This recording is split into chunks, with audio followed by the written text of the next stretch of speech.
All of This for Nothing is the third full-length album from The Crawling, and this is a Northern Ireland-based trio, a melodic death doom metal trio, who are definitely on the more accessible side of that realm. They are not so, they don't feel like a deeply entrenched in the underground type of band outside of the scene that really matters to them in their area. And what I mean is I don't feel like they're emulating a lot of the trendiness, or they're not stuck on old school scenes, but they certainly have some, like kind of the Peace Pill 3 and its ongoing legacy beyond that in many other styles. So the best way to sort of sum up what category you'd want to put them in, and you want to find them in, I'd probably say Officium Trist, but more so October Tide post 2010. There's a little bit of a, not quite progressive, but tuneful side to their sound, which fits quite well in that area. So there's always a hook, there's always a riff, and most of it is pretty aggressive. So check out this first song, and we'll go from there.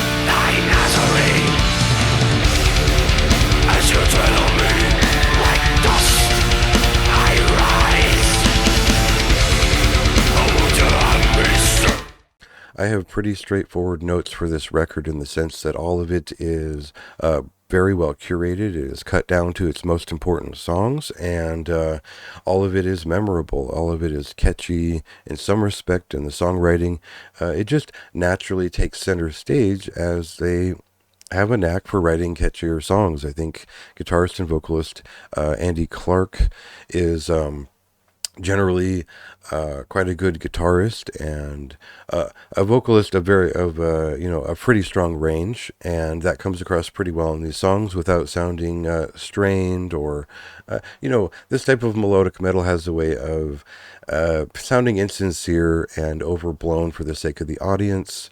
I feel like they're making this music for themselves and not so much like trying to please an audience in such a desperate way, and that comes across in there's just satisfying hook to a lot of these songs. I think, like Thy Nazarene, you hear the title of the song, you remember the hook of the song, right? And that's kind of what ties me to a lot of these pieces. As I return to the album, it was just memorable, and that's worth something. There's not a lot of great songwriters in melodic death doom metal. A lot of them rely on stylistic touches and just tropes to really get by. And this band feels like they're putting in more of the work to get something memorable out of it. So that was valuable to me. I spent quite a bit of time with this record. I think it's a moderately high recommendation for me. And worth checking out their discography if you'd like. I think their last record was just as good, so check that out too. And it's out now, so you can go have at it.